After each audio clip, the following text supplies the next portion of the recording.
Okay, I'm documenting myself. Yeah. Please go ahead. Talking about films. Okay, I pretty much already got the introduction for myself. My name is Boris. I'm a director, musician, making videos and working in studio with filming and cameras and everything else since I was 7. And currently, I'm not Mr. Hollywood. I don't have Oscar, but I have a short film, a few short films before that. I've done some music videos. I've done some commercials, documentaries, mostly as a director, as a cameraman. I was an actor, I was a composer, I was an editor, I was a color grader, so there's a lot of things that I kind of bring up together to understand what to be a director is. And today I'm going to share my skills of what I know. Maybe I'm not Steven Spielberg, but I know a little bit of something. Okay. So, as I explained today, first hour is going to be a theory. I'm going to just share the basics, the fundamentals of how to make a film to make it clear for everybody. And the second hour we're going to try. We're going to try to film it ourselves, using what we have and doing what we can. That's great. Okay. So I believe everybody who came here today wants to make a movie. I guess. Can you tell me what a movie is? A movie is a sequence of shots which dictates a narrative and tries to evoke emotion in its viewers. Yeah, it's pretty accurate. Yeah, you can call it like this. I don't know where that came from, but yeah. It came from your experience. Yeah. That's correct. That's actually correct. There's no exact definition of what film is, but what you said is pretty right. It's a sequence of shots. It is. What's different is not necessarily dictates, but it offers. Because if you're watching like a deep philosophical movie, like 2001: Space Odyssey, every single person will have a different perspective and interpretation of the story. It's like you're living the cinema and think, that scene was really impactful and it means this thing. Another person will think differently. And that's the beauty of cinema. You can think of the movie as you want it, and nobody's pushing you to understand it correctly. I tried to sum it up, what is film, and I think the most balanced description of film is experience captured on camera. Basically, you need the experience of the story of the object that you're talking about and the camera to capture it. That's it. That's all you need to make a movie. And sometimes you don't even need a camera to make it. For example, animation, right? They have the capturing devices, of course. You can call it a camera. And in terms of story, in terms of experience and like what the movie is about, it's good to have a script. It's good to have a solid story. It's good to have a high quality of the characters and everything. But to make a movie, you don't need that as well. You can break all the rules and you can do whatever the hell you want. There are movies with no characters. There's movies with no story or whatsoever. There's a movie called Wavelength. It's 50 minutes of zoom on the wall, and that's it. And it's a movie. It's a movie. You can see something in it. There's no explanation, no talking. It's like some weird art house stuff.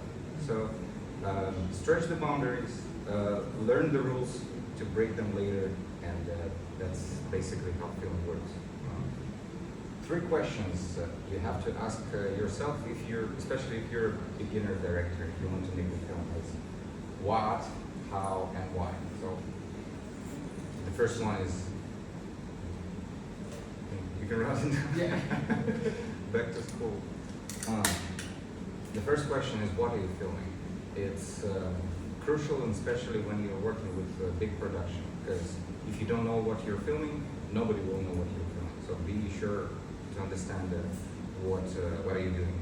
The second question is how. That's a very hard question. How to find the producer, how to find the studio, how to find the camera, how to find the actors. Those are basically just the work things. You gotta just put some time on making it work, and everybody can do it. But the third question, and the most important one, is why are you making it? And most of the young directors, they completely ignore that question. They just make a movie because they want to make a movie. They saw a very nice film and they want to do something like this, which I think is wrong. You have to tell your story from your personal experience, and that's going to be the best way to make a film. Anything. If you survived the shipwreck, you can make a Titanic out of it. Martin Scorsese, he's Italian. His culture is Sicily, mafia, and all of that. And most of his movies are circling around that experience. So he's sharing his own view on life, basically. And I am encouraging you to do the same. Do it have a second. Hello. Please join us. Hello. What is your name? Grace. Grace, yeah. I'm Boris. Boris. Yeah. Workshop on filming today. Thanks for coming. You didn't miss anything. So we just beginning. So yeah, those 3 questions. It's really good to clarify what you're gonna do with this film. What is gonna be next? Ask yourself, once the movie is done and it's perfect and you already have it, what are you going to do next with it? Is it going to be distribution? Is it going to be a screening? Is it going to be a festival? Keep that in mind before you start the project. It's good to have everything in your brain someday. You just came in time. There's a little trick about the pictures that I'm going to show. If you guys can tell me what are you seeing on the screen, Megan, you can answer. I see a trench with horses in the background and potentially a watering hole. Yeah. And cowboys with guns trying to, like, in action, you know, fighting against, I'm assuming, the people in the background. Yeah. Yeah. That's pretty accurate. The painting is actually called the Battle for the Water Hole. Ah. Grace, can you tell me what you see on the picture? Same. Okay. Now let's take a look at this photo. Can you tell me what you see on it?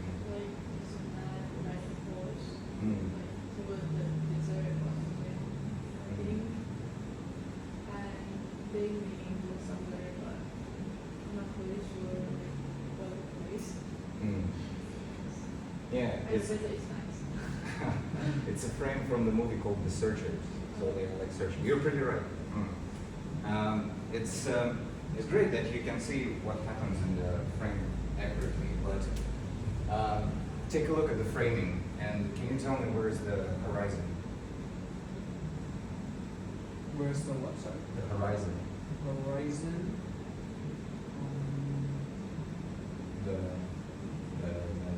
Skyline, right? It's what, behind the mountain?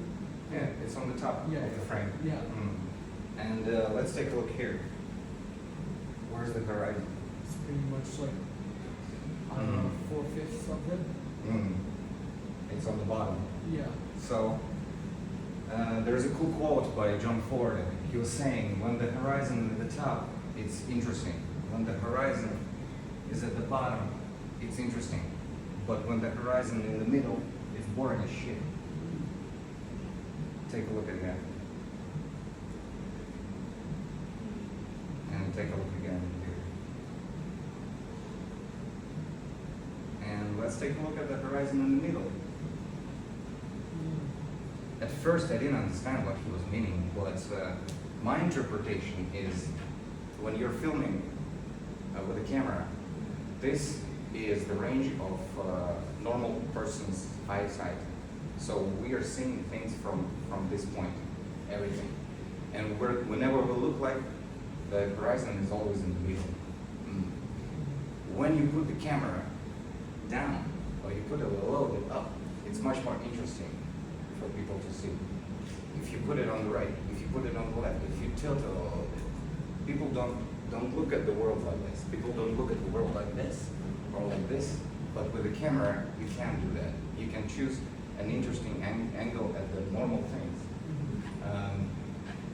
Forget about the story in this picture. It's like you're just standing there and looking at things. It's normal, it's safe, it's comfortable, it's okay for documentary. But if you want to make a film, if you want to make something special, choose different angles on the obvious things, like here. You put the camera on the ground. People don't look like this, right? And people don't look from above as well. So I think this little hint, this little rule, can help you to understand how to make a movie special, interesting, and involving. Let's move on to the next time. Let me show you the short film that I did just 2 years ago. I will share everything I went through, my personal experience, no bullshit, no IMDb or Wikipedia stuff, straight from my experience. It's called Crush, and it's only 3 minutes.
Wow, thank you. Every movie, if you're working with a crew, with a big production, it consists of 3 parts: pre-production, production, and post-production. How new are you to filming? Zero? Yeah. Perfect, perfect. Yeah, Same here. Yeah, you're in the team. Yeah. Have you been working with a camera or video before? Amazing. Okay. So those three parts, pre-production, production, post-production, for the movie Crush, took 3 weeks. Like the whole work time frame, 3 weeks. For pre-production, preparation, it took 1 week.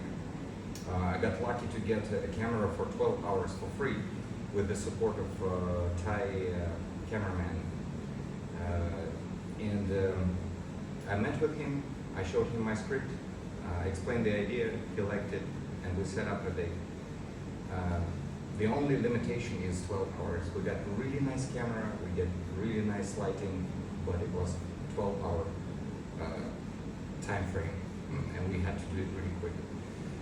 So 1 week for preparation, 12 hours for filming, and then it took me 2 weeks to edit and the whole post-production thing.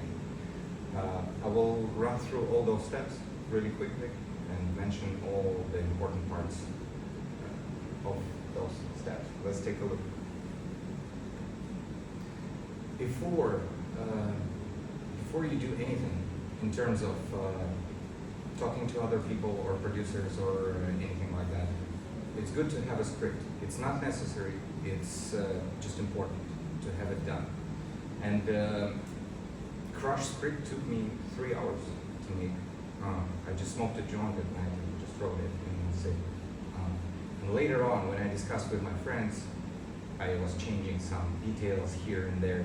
When the production started, actually, there were 3 locations and 3 scenes, but one of them I had to cut because we were not in time. We didn't have enough time.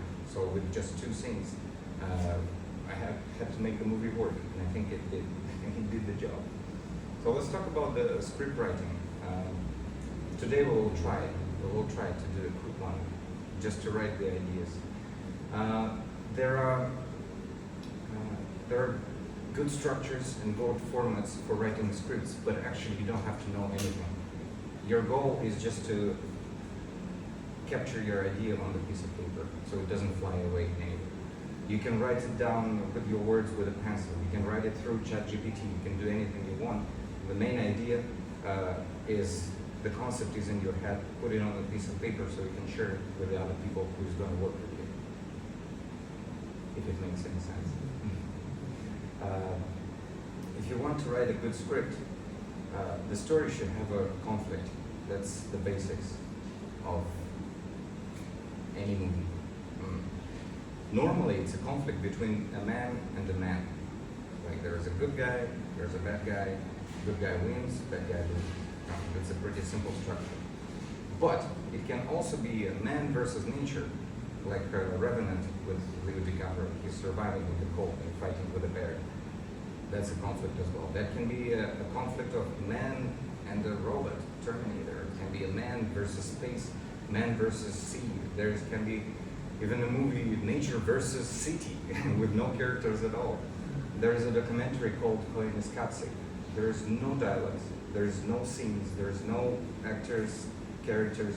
It's just shots of the planet, deserts, jungles, forests.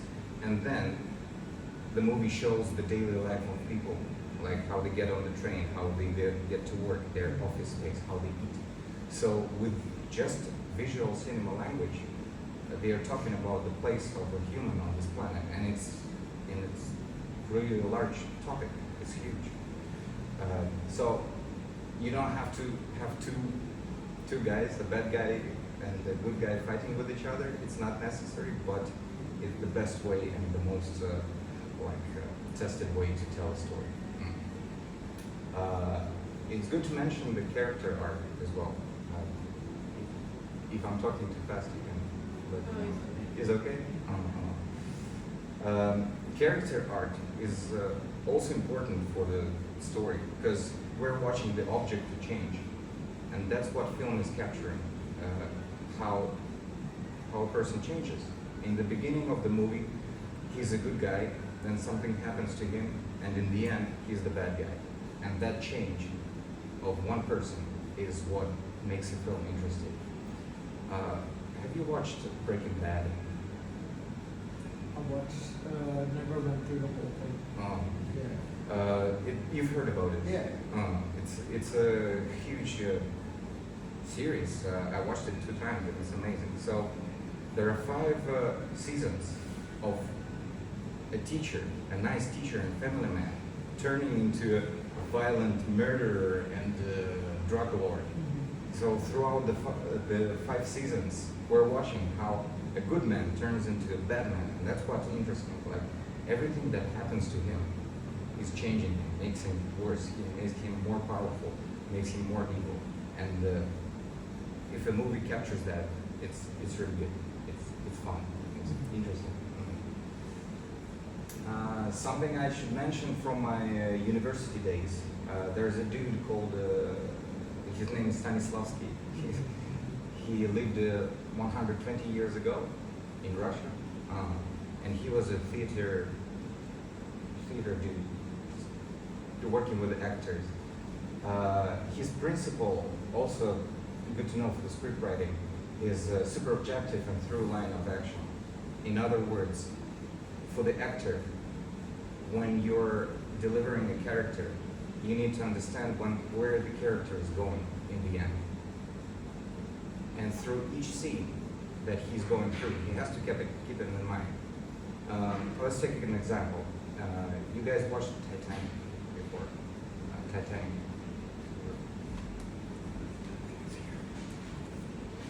Yeah. Titanic movie with Leo DiCaprio. Let's check the motivation and super objective of Jack, of the main character. So in the beginning, he's just a teenage guy hanging around. He's free. He's homeless. He has no money, and he wins a ticket to Titanic. Now his motivation is to get on the ship and go to America and get a new life in there. But as soon as he meets Rose, that's the motivation changes, and that's the core super objective for Jack. Now he's in love with the girl, and he's ready to give his life for her. He forgets about his life. He forgets about the Titanic. It doesn't matter. He forgets about USA. It's the girl. So that motivation is what keeps the audience hooked to the script. A little bit more about the script. If you heard about Akira Kurosawa, the Japanese director. What movies? Seven Samurai is his best movie. I've heard of that. He's like from 50s, 60s. Yeah, nowadays not many people recall him, but he's genius. He's perfectionist. His movies are still holding up. Seven Samurai is a 3-hour movie made in 1954, and you still can watch it without even checking your phone or distracting. It's so well done and amazing. So if you have a chance, watch Kurosawa. Why I'm mentioning those two directors, Kurosawa and Jean-Luc Godard, to compare their approach to script writing. Kurosawa is a Japanese perfectionist. He was spending hours, days, weeks on writing the script, polishing it again and again. He will write 40 pages of script. He'll throw it away and he will write it again until it's perfect, and it's actually never perfect, but the quality is so there. His storytelling is amazing. And Jean-Luc Godard, the French director, his scripts were just in 2 small notebooks. He was just writing his idea on the notebook, coming in the set and telling the actors, hey, talk to the girl, hey, get out of the car. How I'm gonna do it? Just do it, just go for it. It shows the different approach and the quality of film. But how valuable are those movies of Kurosawa and Jean-Luc Godard? The first one is really epic historical Japanese movies. And the second one is a French new wave cinema, which is like a protest against the mainstream.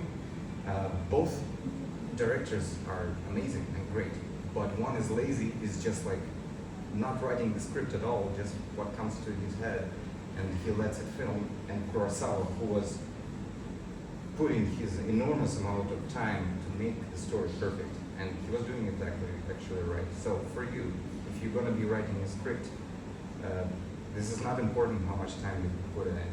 It doesn't matter. It's just the idea. Once you have it in your head, boom, put it down on the paper.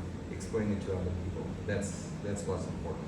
If you like working your ass off and sitting all night writing it down, please do so. No, but it's not necessary. The main is the idea of the concept. This is script for Crush. As you can see, this extra scene in the office, we had to cut it out completely because we had only 12 hours. We were lucky to have the bar scene in the beginning and basically the parking lot in here. And this one I just had to chop off. And it still worked. Originally, the idea was that the girl is not killing the guy at the parking spot. She's following him every day. He's at home with his wife, with his kids. She's there slowly walking towards him. He's at the supermarket. She's still following him. And finally, when he's in the office, he just gives up and she smashes his head. That was the original idea, but we had to cut it down. It still worked, in my opinion. Okay. Megan, can I tell what's the time? 38. Oh, damn, I wish we had a little bit more time to chat about it. Okay, let's move on. Finally, pre-production. Once you have your script and you're ready to show it to other people, talk to actors, talk to cameramen, talk to potential investors who can give money for your film, it's good to have a pitch. It's good to have a treatment. It's not a script, but it's a brief explanation of what your movie is all about. It's like pitching a company or like a startup kind of. That's it. You're asking for money. That's it. You gotta present. Nowadays, no one reads the script. Trust me, in my personal experience, I send the script, nobody reads it. Like no one. It's too old school. The producer normally he has like 30 seconds for you, and you have to use those 30 seconds. That's why it's called elevator pitch. So while you're in the elevator with producer, you have 30 seconds to explain your idea. And before that moment, make a pitch or a treatment, some sort of presentation or document that the producer will say, hey, this is amazing, take my $1 million and let's make it done. It's good to have. Not only for the producers, it's also good to show it to actors, to cameramen or whoever you work with to explain the idea better. It's good to have. I mentioned before the sci-fi series pitch. Yeah. Currently, I cannot show it because it's already kind of stamped. Yeah. But yeah, basically it's just some artwork, then a synopsis, short story. Synopsis for Titanic is a young guy goes on a huge cruise liner ship and falls off and falls in love with a girl that will define his life. That's it. That's the movie in one sentence. Put it down in the page. What else? Break down characters, some information about where you're going to film it, location, maybe some actors, just all the necessary information and very short for people to understand it. The rest of the things that you see on the list, storyboard and short list, cast, camera and lighting and locations, that's a lot of work. That's a lot of work. And all of that is important, but none of that is necessary. Again, like storyboard and short list.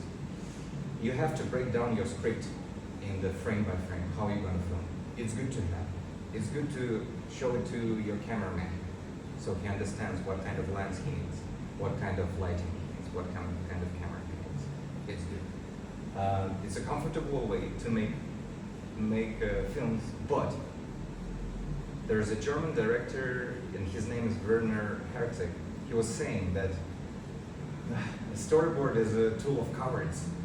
So if you're using a storyboard, you're a pussy, technically. His message is, come on set and just use your brain, focus and lock in, and just use your brain for the shots. It's also good to give yourself some space to to play around, to have fun with framing, you know. When you read the script, you cannot see the things in front of you. But when you're on set, you can see the actor standing here. It's another actor is here. The camera is placed in here, but the weather is different as in the script. So maybe we can try things differently, and that's where you have to step off the storyboard. You have to change it, and in that case, it's comfortable, it's safe. It will save you a lot of time. But if you want to make the movie more interesting and fun, try to improvise on set and try to get along without storyboard at all. It feels good. Let's talk about the cast. Before we film, it's good to have Leo DiCaprio in the movie, or Brad Pitt, or Angelina Jolie. Yeah, of course, everybody's gonna watch a movie with Angelina Jolie. Yes, everybody wants it.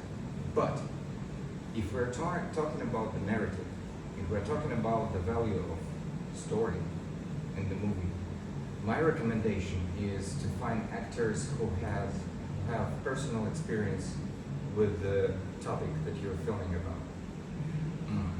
For example, you want to make a movie about breakup, right? Ask the person who went through a terrible breakup, and they won't be acting, they will be real. They will show how things are.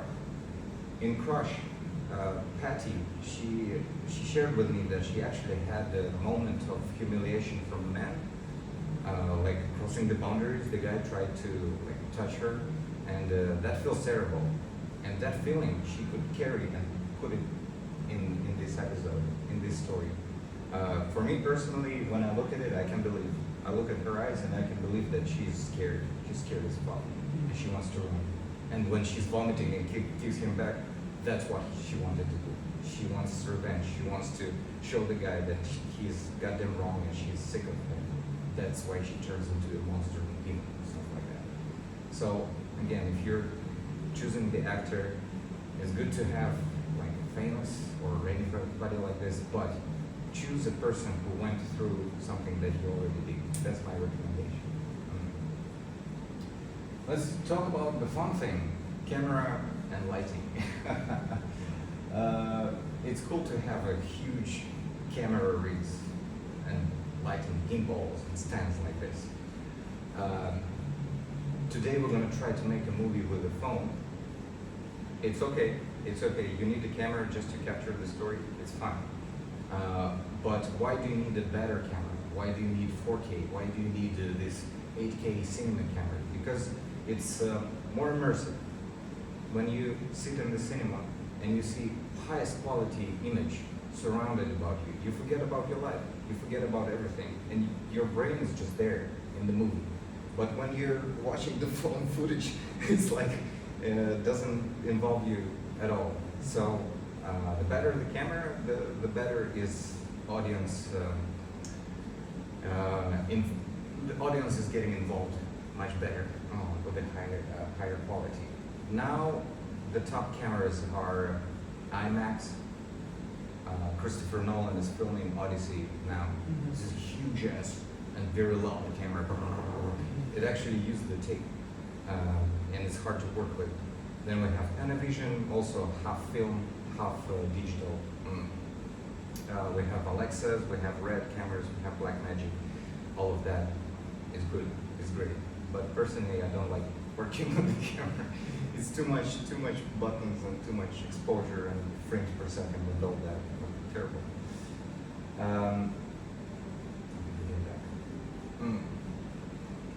DOP is director of photography on set, cameraman, the guy who runs the camera itself.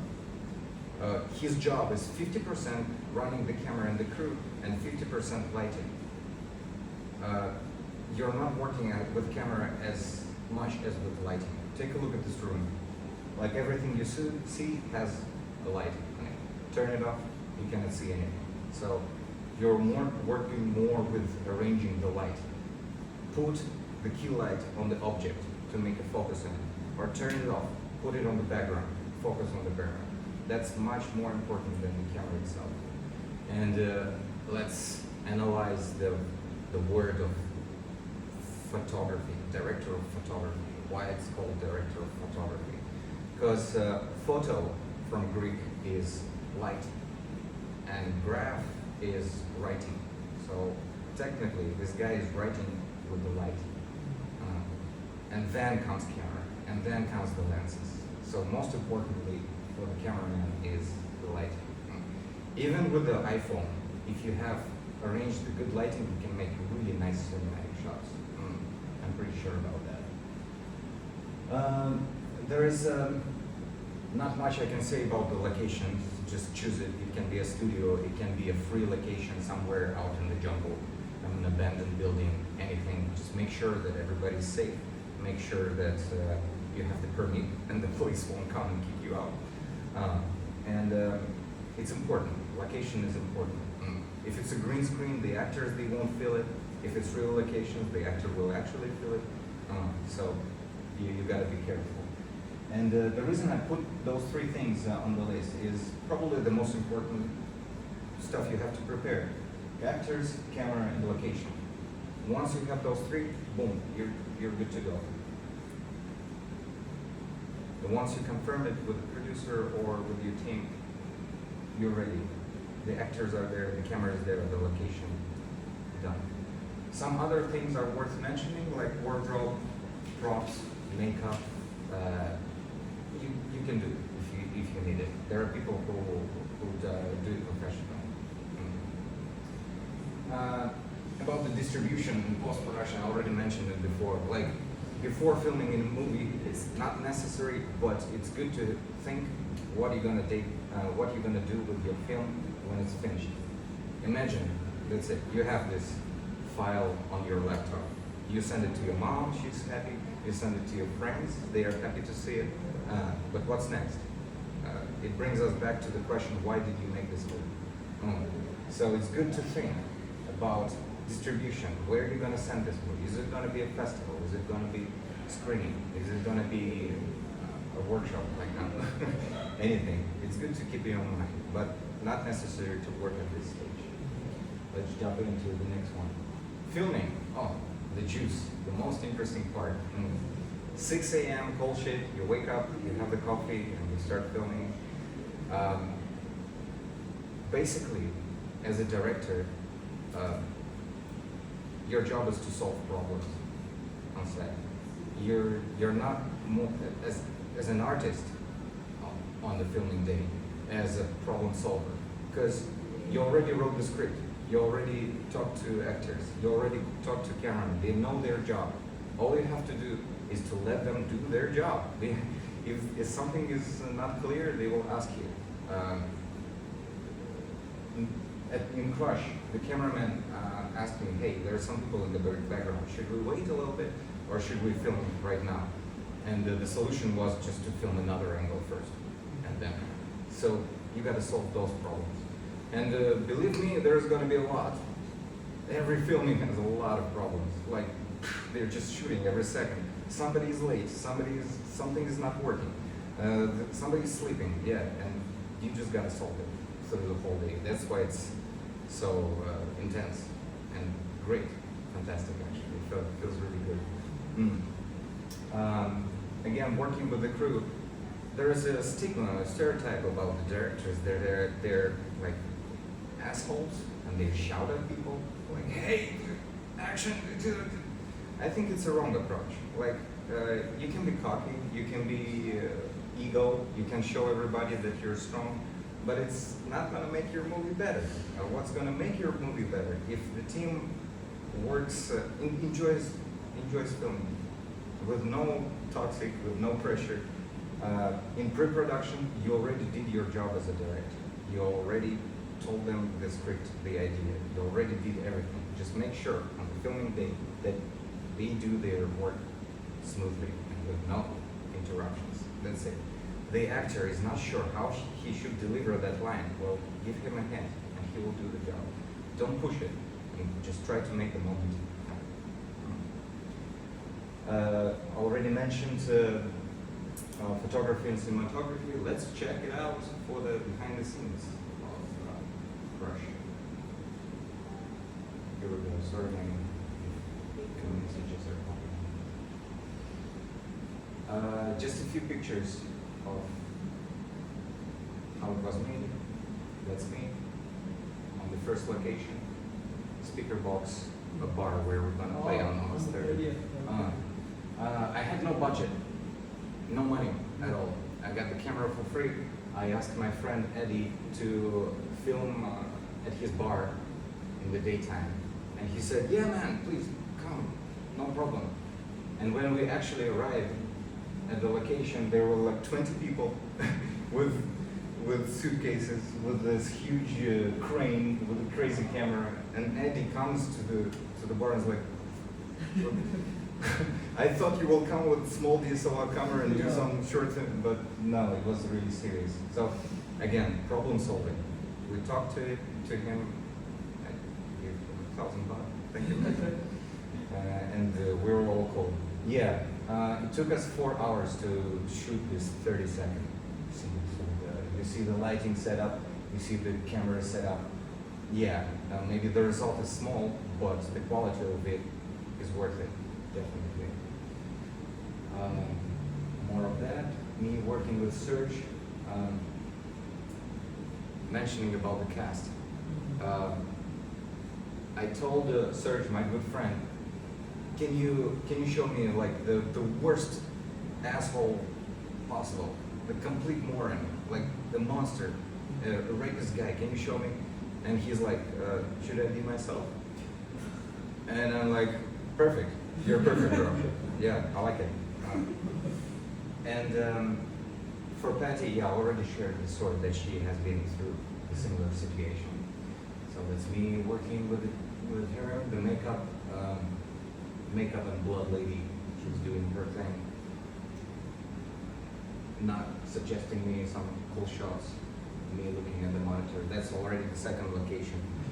That is filmed in La Prao, under the highway intersection. It's a park. We didn't get the permit. It was a little bit under the table and under the radar, but we had 2 policemen to help us in case there is some problem. So that was the solution for the location. So we can spend 8 hours filming there with no interruptions. As you can see more shots, the car. We got the rail for the shot when she's escaping the car and the camera goes back. Yeah, it took 1 hour to set up for that one. And the lighting is also took some time to make it, but it's worth it. The guys did an amazing job on this one. That's me sitting on an Apple box, not giving me another suggestion. Hey, almost the whole crew. I think there were a little bit more people, but yeah, Crush was made because of those people, and I'm really thankful for all of them. Yeah, epic shot. I like this one before the grand finale. So that was filming. We are slightly running out of time, so I'm going to be quickly now. Post-production, the final step. Once you wrap, the filming date is done. You have the footage, you transcoded it, you did all the processes with that. You sit down at home, at your laptop, and you gotta edit it. It's pretty easy when you have script written down and the shot list brought down, because basically you just need to write your script and put the shots in sequence. You have to mention that some shots, they require a few takes. For example, take 1, action. They say the line, it's bad, try again. So for each shot, there's like 5 takes, and you have to choose the best one. And that's the film editing, basically the routine work of film editing, choosing the best shots. Once you have a list of the best takes, it's pretty easy. For me, editing Crush, like putting clips together, was super easy. Like, it took no time, because it was already written, all the best takes. I just have to put it in the right sequence, adjust it a little bit. Then I added color correction. It's a science itself. It's actually quite important, the color. If you can tell any movie, again, you can remember any movie, and in those films there are two colors, duotone. Let's say Mad Max. Have you watched Mad Max? Or, well, is there any movies out there? Which movie do you like? That is okay. So Mad Max is in the desert, and the whole movie is red and yellow. But that's it. There are some night scenes that are blue, but most of the movie palette is red and yellow. When you're filming, for example, if you're taking the shot right now, there's so many colors in here. But in the editing, in the post-production, you have to change it so there's only two colors. And that's what makes it cinematic. It's like it's a language itself. If we look at Crush, the first scene is pink and blue. It's innocent, just two people chilling with each other, having a date. Nothing triggers you, right? But when it goes to the parking lot, it switches to green and orange, and it gets really dark. So the color tells the story itself as well. Maybe for the audience it's not noticeable, of course they don't think about it, but color is important. Color grading is crucial. I know some people who do just color grading their whole life professionally, and it's good to keep in mind. Yeah, I think one thing I learned recently when just traveling and stuff, I had to shoot with my like Osmo and D-Log M or something, and then color grade afterwards. That's so it. you get more cinematic shot that way. When you're filming log, you have this gray, Yeah. colorless. Yeah. On professional cameras, they're shooting log footage. So once you see it's like black and white, what is it? And then you come home and you put the colors as you like. It's a science. It's also like a process to me. But yeah, you notice the right thing. Yeah, and the hard thing about it is you gotta put physical lens caps on like the Osmo camera, because if it's too bright and you're shooting in log, the colors will be funny. So you have to pick the right lens or whatever it is. Yeah, it's like a filter. Yeah, filter. Yeah, that's the word. Yeah. ND filter. Yeah, lighting can be crazy, especially in Thailand when you're filming outside. Like, your camera is showing the building in the shadow, it's one color. But when you go outside and the sun is shining right into your lens, it's going crazy. So filters is a good thing to have. In terms of narrative as well. Shoot log and color it at home. Yeah. Perfect. Okay. Great. I didn't have any VFX on this, on Crush. Personally, I don't really like VFX. I prefer to do things practically. But there are so many talented and professional VFX like artists that do amazing things. So if you need that, do that as well. It's hard. It's also a science itself. You need to use Cinema 4D, Blender, or After Effects, or anything like this. Not necessary, but if you need it, it's good. It can be really good. In Titanic, there was like the iceberg was VFX. Music and sound, also very important. When I mentioned editing for Crush, it was pretty quick, but music and sound took me like a week to make. It's turned out to be more important than the movie itself. For my consideration, the film is 50% visual and 50% audio. Maybe you don't notice it, but sounds, they do a lot. They do a lot. A man is like holding a gun and putting it out of the frame and reloading. You hear the reloading sound. You didn't see the gun, and that your brain already imagines that something is going to happen. It triggers. So, as an audience, you don't notice it. Like every step, there is a person stepping on sand, on stone, on grass. Yeah, it's normal for our brain to hear that, but it has a huge impact on the story, and especially music. Yeah, with the right music, you can make a really, really big scene. Or without music at all. There is a movie called No Country for Old Men, and no music. It's just silent. There's people talking, shooting, killing each other, like chasing, but no music. And it's a thriller. And that silence in the scenes, it's terrifying. It's like when two guys look at each other, there's no music at all, and they're just sit and look. This feels intense. So having music and not having music is impactful. It's really important. So I know for like bigger movies, of course you're gonna get your composers, you're gonna actually like record the sounds of all the different things. But as a small time person or someone who doesn't have much of a budget, is there a website where you can get all the sound effects from? Like, what do you think is the best move? Do you have to license songs or how does that work? There's websites like Artlist, Soundstripe, but that mostly commercial. There's music like I know some cheap stuff. You can use it; it's going to be legal. Yeah. But that's more like for commercials or music videos. Don't use copyrighted music. They can reach you. The Warner Brothers or any label, they can reach you. How I did it with Crush, I just took my guitar, a sound card, and was playing with the effects and doing some creepy sounds, with the string. And when the tension is growing, also the string goes up. So I just spent a couple of nights playing around with my guitar.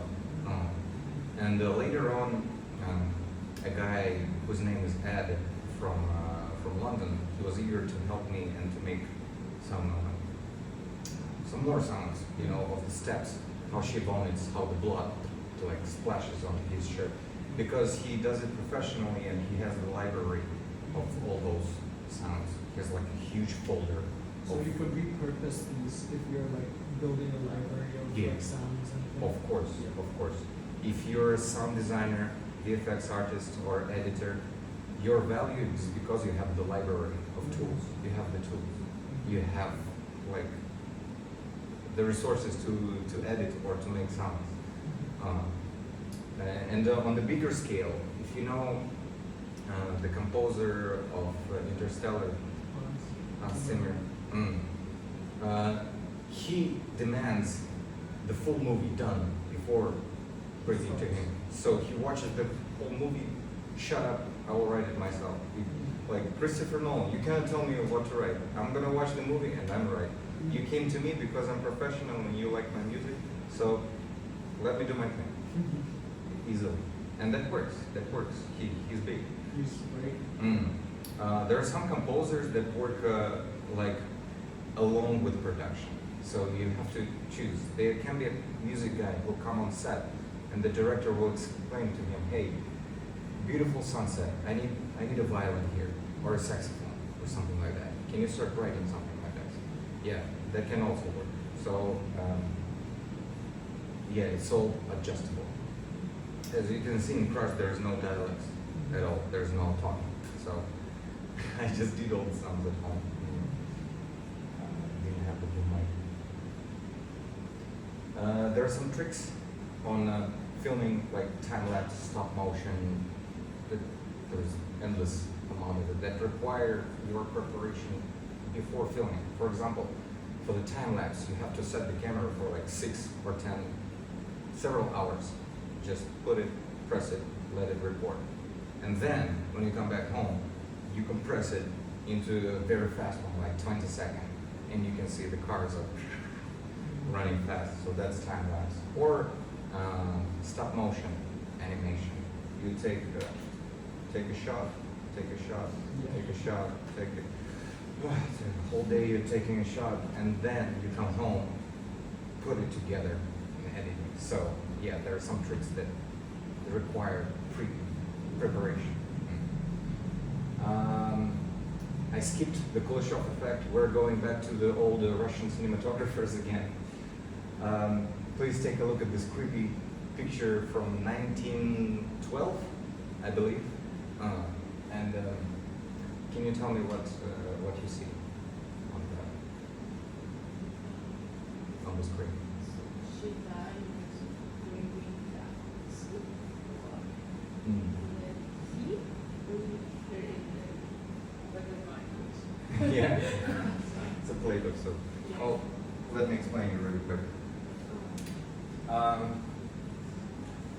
Here you can see the very basics of editing that hasn't been changed for 100 years. It's still working. It's a combination of two shots. These two. Take a look at the guy and the plate. Forget about this. Just these two frames. Which emotion can you read here? Yeah, he's hungry. He's looking at the plate, and well, his face doesn't tell exactly that he's hungry, but we can understand that he's looking at the plate of food, and he's hungry. So, combination of two shots makes an emotion. Now, the same face, but looking at the dead girl. Which emotion do you see here? He's sad. Yeah. He's very sad, right? Same face, but different emotion. Now let's take a look at this one.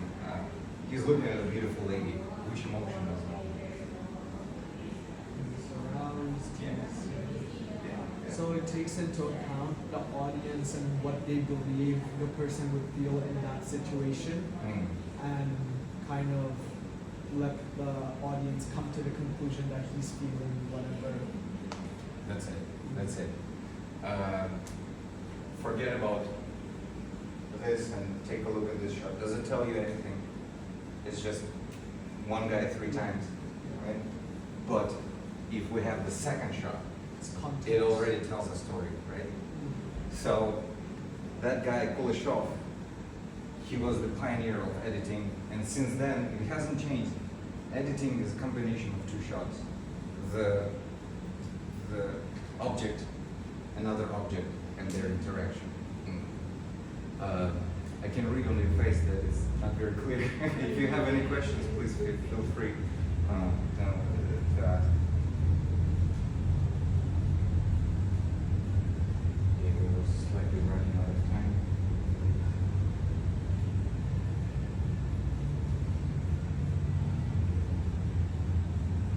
Let me show you crush timeline of the editing. 3-minute movie is all of that. So, it was fun. So all the little things are what, like shots or? One clip is a take. It's when you press the camera and when you stop it. Basically, that's one.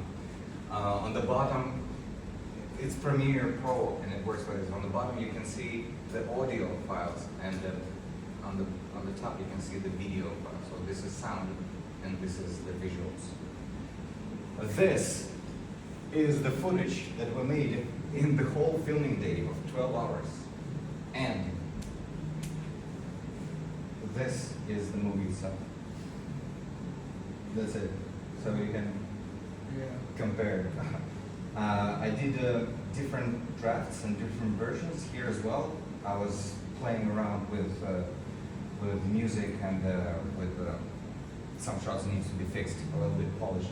But the final result is, right here, 25 clips, 3 minutes out of all of that craziness. Okay, we finished our film. We have it. Mom is happy, friends are happy. What are we gonna do next? Most of the people, they will go to the festivals, they will submit the film to the festivals. But in my personal experience, it's too old, it's too outdated. 100 years ago, there's no internet, there's no television. The only way to showcase yourself as a director is to go to a festival and to show your movie. Yeah, other people will come, studio representatives will come and see, But nowadays, you just shovel it on YouTube or on Vimeo. You can do the private screenings. There's so many other options than the film festivals. That doesn't mean that you don't have to try. Festivals still fun. you're networking, you're meeting with people, it's pretty cool.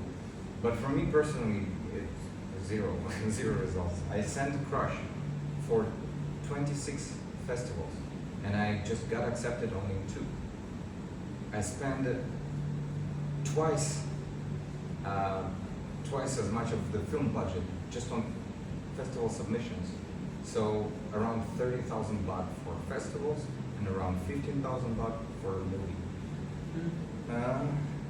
You know, with those money I could make 2 other short films. Yeah. So you don't have to listen to me, but I think festivals is done. It's done. So you have to pay money to submit your thing, and even if you don't get accepted, the money's gone? That's it. Oh. It's a gamble. So you submit your film, you pay the entrance fee, Okay. $20, $30 each, Okay. and then they send you email. Thank you for submission.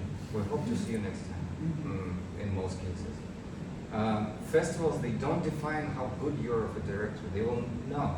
It's not going to tell you. It's all subjective at the end of the day also. Exactly. Positions. It's just a way for you to reach someone who can help you to make another movie or something like that, to get connected. That's what festivals are good for. But if you're shooting for hirely, if you want to make more movies and make it professionally, well, I'm going to jump to the proof of concept. There's a wonderful movie called Whiplash about a drummer. One of my favorite movies. Oh, Yeah. cannot explain how much I love this film. Yeah. It's That's my Midsummer top and Whiplash is 2 best of 21st century. But Damien Chazelle, the director of Whiplash, first he did a 10-minute film with a famous actor Jonah Jameson. And with that 10-minute short film, he showed it to the producer, and the producer was like, "Wow, this is really good. Take my money." And the next year, he finished the feature, the long film Whiplash. So also another purpose of festival is to show your short film to make it a feature film later. So it's like a proof of concept.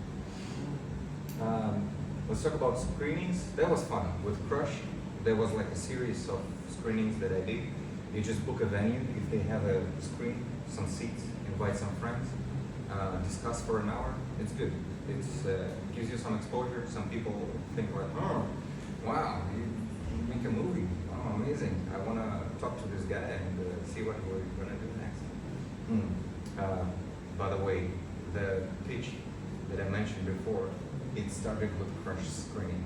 So I was lucky to have a big event, Asian Pillars, you remember, with some big producer guys Oh, from big those studios. Pillars? Yeah, Okay. and I was lucky. I was really lucky to show it, and they saw it, and they liked it, and they called me and, "Hey Boris, you're really good.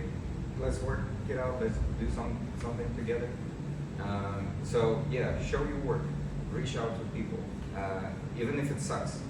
Listen to them. Listen to the critics. See how people react and how can you improve in the future. For me, it was an amazing experience. It was super positive, high energy. Screening and talking about it was really cool. Let's keep questions. Well, at this point, we have to start the speed filming. Let's try to figure out how can we make with what we have, because initially, how I was making it back in the day in China, we were having 5 or 6 people in the group. We will have 15 minutes to write down the idea, and we will have 45 minutes to shoot it all around the area. And I'm questioning myself, how can we do it now? Do you guys want to do it like together? I don't know. I just like when you were mentioning it, I had like an idea of maybe something Great. cool where maybe it doesn't require multiple actors, but like even showing emotions through like a first person view, where it's like maybe showing your hands and showing emotions through your hands. And, I don't know. Like, You know, you already know. Yeah. Just, okay, what's the time now? Technically, we can be there here before 7. Let's give it a shot. Do you want to write down the idea? Sure. Yeah, anything. Just Sure. make it terrible. Yeah, Make yeah. it the worst thing possible. Okay. What do you want to do? Do you want to be an actress or you want to work with a camera?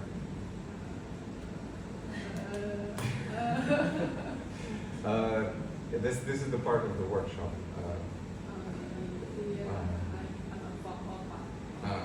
Anything. Okay.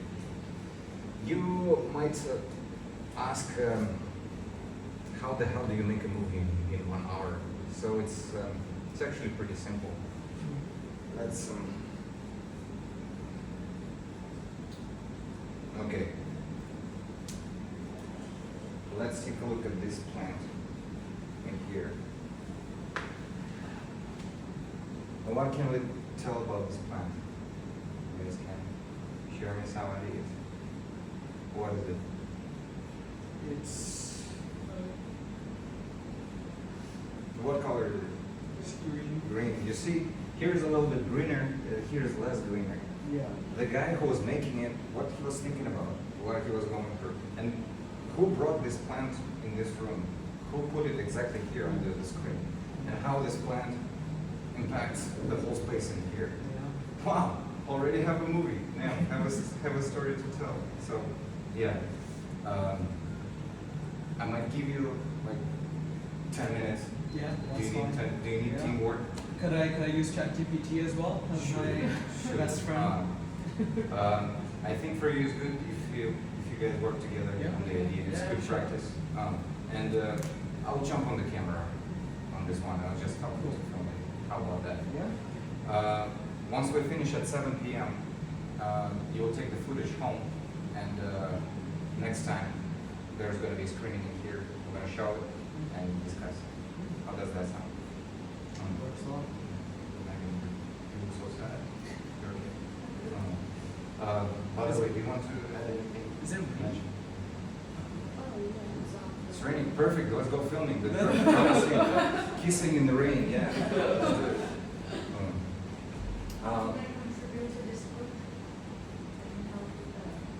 Oh yeah. Yeah. Perfect.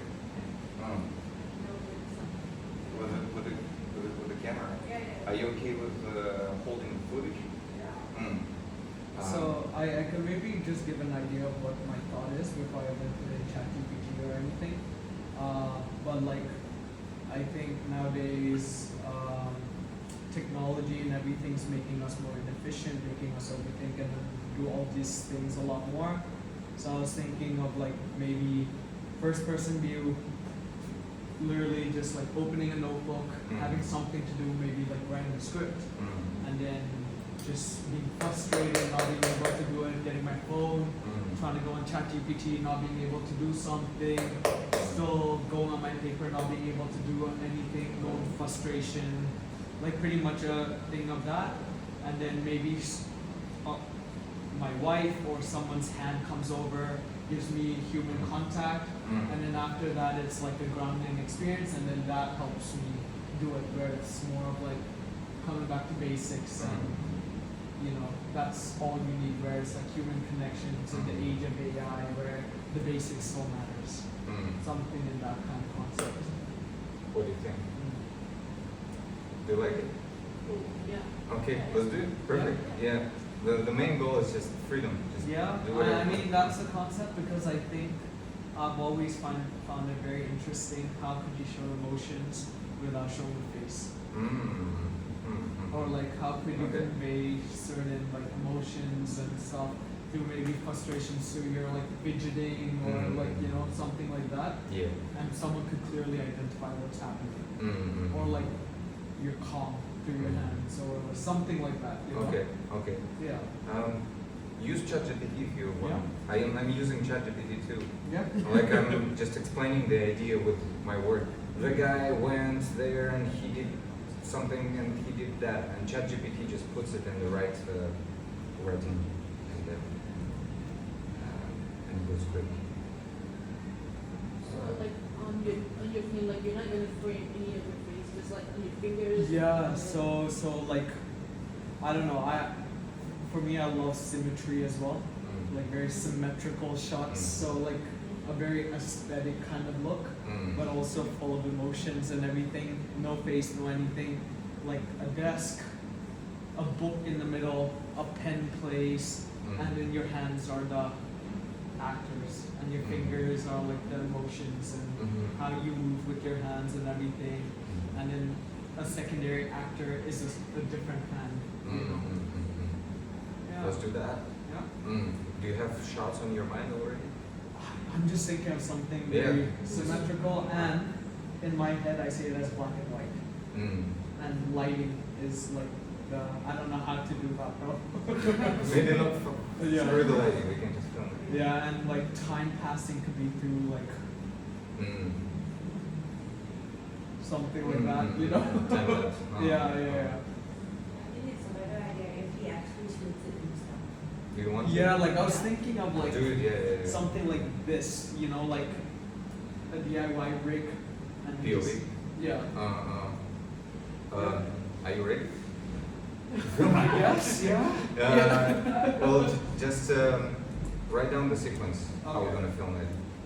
Really quick notes. So like 30-second video, is that like the concept? Anything. Just what you mentioned right now, all your ideas, and a little bit on the top. Yeah. Just let's make it happen. Okay, cool. Give me 2 minutes and then let me write this Perfect. prompt. Let's have a 5-minute break, and we'll come back. Subscribe for more.